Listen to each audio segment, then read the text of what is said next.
हमारे देश में बेटी को लक्ष्मी का रूप माना जाता है, लेकिन ये सिर्फ अपने ही घर के बेटी पे लागू होता है, बाकी पराई घर से आई हुई लड़की पे ये लागू नहीं होता है।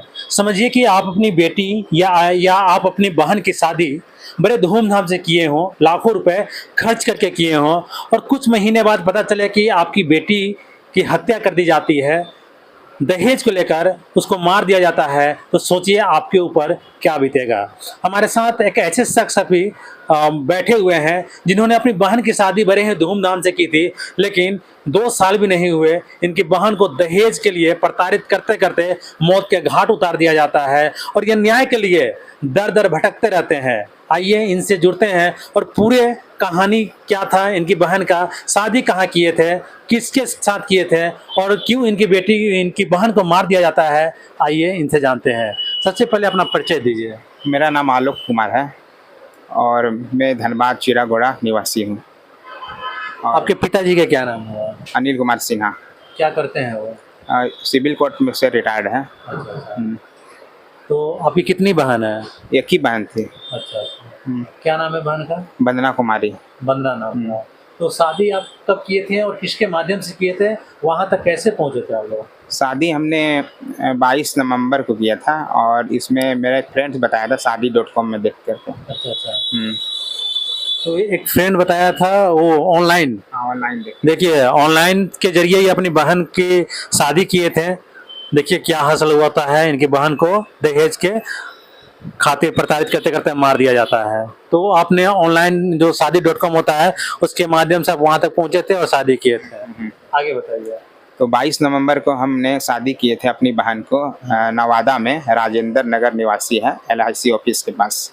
बड़ी धूमधाम से शादी किए थे। क्या नाम है लड़का का? लड़का ना अभिनव सहाय। अभिनव सहाय? हाँ, अभिनव सहाय। पिताजी का नाम क्या है? लाला अरुण कुमार।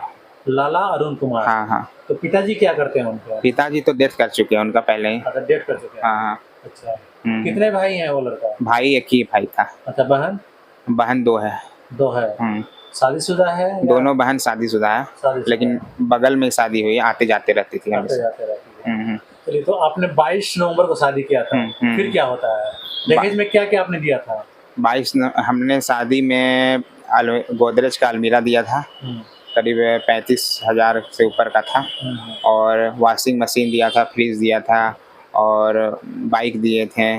फिर उसके बाद बाइक स्प्लेंडर प्लस दिए थे, और ड्रम सेट ये सब होता है, जो बर्तन का, कांसा का, पीतल का, ये हो गया। जरूरत का सारा सामान दिया था हमने। हार्ड कैश कितना दिया था आपने? हार्ड कैश से करीब 10 लाख रुपया। 10 लाख रुपया? हाँ, करीब। और उसमें से बस का था, जो बस का होता है 40,000 रुपया। बोला कि मतलब बस जो जाएगा बाराती गाड़ी, यानी कि जो बाराती जिस गाड़ी से आएंगे उस गाड़ी को भी आपने ही मैंने दिया था। ऊपर से बैंड बाजा हो गया, और स्कॉर्पियो होता है जो 2 ठो, जो लड़का जिस पर आता है, दूल्हा गाड़ी, ये सब में भी मैंने ही सब कराया था। इतना धूमधाम से करने के बावजूद भी जनवरी में जब मतलब 5 जनवरी को करीब पता लगा कि मतलब मेरी बहन के साथ पूरा झगड़ा हुआ है, पूरा सास का और लड़का का। तो मैंने पूछा क्या हुआ, तो वो छिपा रही थी, ढका बता रही थी, क्योंकि बहन खुल के नहीं बताई, क्योंकि उसका हस्बैंड तो कसम दे दिए थे कि तुम जहाँ बताइए तो मैं मरल मुँह देखेगी। तो तब भी हमको थोड़ा बताई, जिसका रिकॉर्डिंग मेरे पास है मैं मोबाइल में। तो उसमें पता लगा कि मतलब तुम्हारा ससुराल से, मायके से कुछ नहीं मिला, तो माँ घर से कुछ नहीं मिला, कहाँ कोई सामान है, साड़ी नहीं मिला, ये नहीं मिला, उनमें वगैरह का चर्चा हो रहा था। तो मेरा बहन बोली कि हम साड़ी दिखा दिए, साड़ी था, तो मुंह बन गया उसका, ये सब चीज़ तो सामान मिला ही, यही मिला है। तो झूठ मूठ का पलंग से कूद करके अपना मतलब हाथ फ्रैक्चर करने का बहाना करने लगी, और रोने गाने लगी पूरा मोहल्ला को बुला कर। कौन रोने लगा? सास उसका। अच्छा। हाँ। तो बीना सिन्हा नाम है सास का। तो पूरा हल्ला करने लगी, रोने गाने लगी।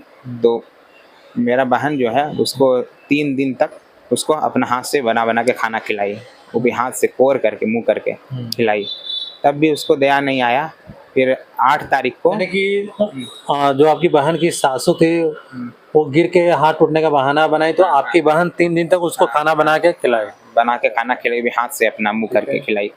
फिर उसके बाद 8 तारीख को, 8 जनवरी को शादी का 1.5 महीना भी नहीं हुआ था। सोचिए 22 नवंबर को शादी हुआ और 1 दिसंबर ही बीता था और जनवरी। 1.5 महीना में मर्डर हो गया? हाँ 1.5 महीना के अंदर।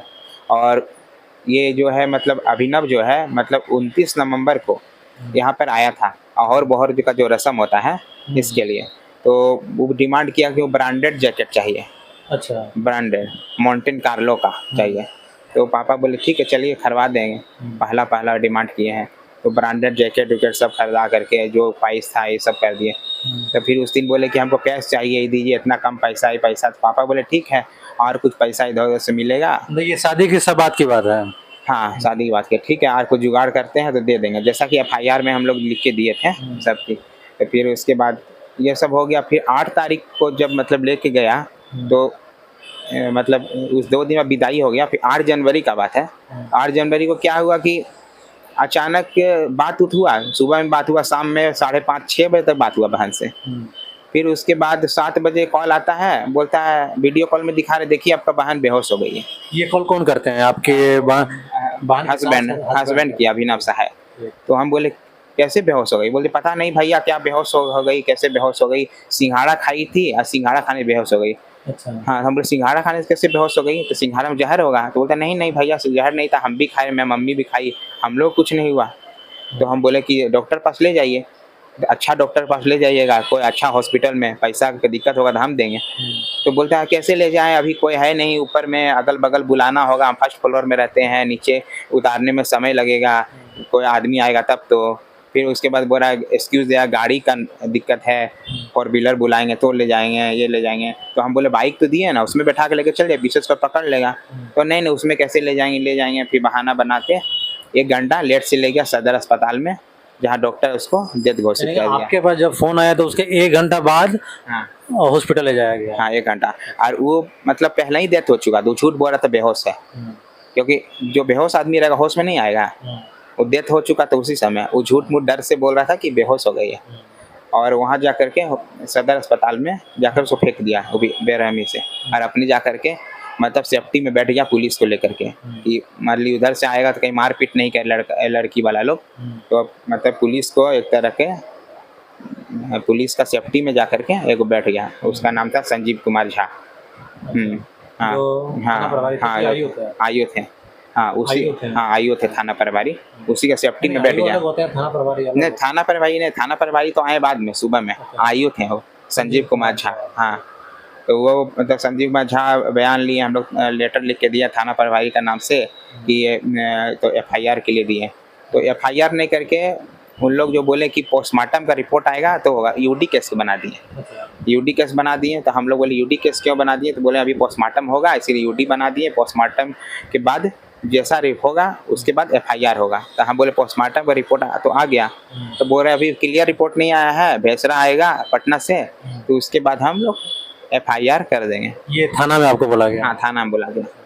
तो हम लोग बोले ऐसा क्या तो नहीं होता? तो बोले नहीं ऐसा ही होता है। तो हम लोग एक लेटर दिए एसपी को, नवादा को लेटर दिए, तो उसमें भी कुछ कार्रवाई नहीं हुआ अभी तक।